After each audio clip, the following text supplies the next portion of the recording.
പുതുക്കാട് മണ്ഡലം UDF സ്ഥാനാർത്ഥി KM Baburaj തെരഞ്ഞെടുപ്പ് പ്രചാരണ രംഗത്ത് സജീവമായി. NCTV സ്ഥാനാർത്ഥിയോടൊപ്പം പരിപാടിയിൽ ഇന്ന് KM ബാബുരാജ്.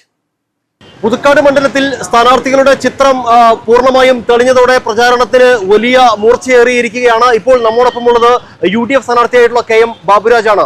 പുതുക്കാടിന്റെ സ്വന്തം തട്ടകത്തിൽ വോട്ടർമാരെ കാണാൻ ഇറങ്ങിയിരിക്കുകയാണ് KM ബാബുരാജ്. എങ്ങനെയുണ്ട് സ്ഥാനാർത്ഥി എന്ന നിലയിൽ, ഒരു നിയമസഭാ സ്ഥാനാർത്ഥി എന്ന നിലയിൽ തന്റെ സ്വന്തം ജനങ്ങളുടെ അടുത്തേക്ക് ചെല്ലുമ്പോൾ എങ്ങനെയുണ്ട് പ്രതികരണം? എങ്ങനെയാണ്? തീർച്ചയായിട്ടും ഞാൻ കഴിഞ്ഞ 5 കൊല്ലക്കാലമായി പുതുക്കാട് ഗ്രാമപഞ്ചായത്തിന്റെ പ്രസിഡന്റായിരിക്കുകയും ഇവിടുത്തെ വിവിധങ്ങളായ വികസന പ്രവർത്തനങ്ങൾ ഏറ്റെടുത്ത് നടത്തുകയും ജനങ്ങളുമായി ഏറ്റവും അടുത്ത് ബന്ധപ്പെട്ട് പ്രവർത്തിക്കാനും എനിക്ക് സാധിച്ചു. കഴിഞ്ഞ 20 കൊല്ലക്കാലമായി ഈ നിയോജകമണ്ഡലത്തിൽ ഇടതുപക്ഷത്തിൻ്റെ ജനപ്രതിനിധികൾ അവർ ഭരിച്ചപ്പോൾ ഇവിടെയുള്ള വികസന പ്രവർത്തനങ്ങൾ ഒന്നും മുന്നോട്ട് കൊണ്ടുവരാനോ തുടങ്ങി വെച്ചതുപോലും പൂർത്തീകരിക്കാനോ ഇവർക്ക് സാധിച്ചിട്ടില്ല എന്നുള്ളതാണ്.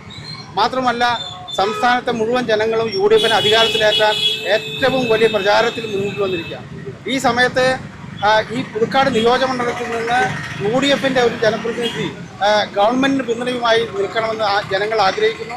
തീർച്ചയായും ഞങ്ങൾ ഓരോ സ്ഥലങ്ങളിൽ ചെല്ലുമ്പോഴും വളരെ ആവേശത്തോടു കൂടിയാണ് എന്നെയും സ്ഥാനാർത്ഥി എന്നുള്ള നിലയ്ക്ക് എന്നെയും എൻ്റെ സഹപ്രവർത്തകരെയും സ്വീകരിക്കുന്നത്. തീർച്ചയായും വലിയ ഭൂരിപക്ഷത്തിൽ വിജയിക്കുമെന്നുള്ള പ്രതീക്ഷയാണ് എനിക്കും അതുപോലെ തന്നെ UDFിൻ്റെ പ്രവർത്തകർക്കും നേതാക്കൾക്കും ഉള്ളത്.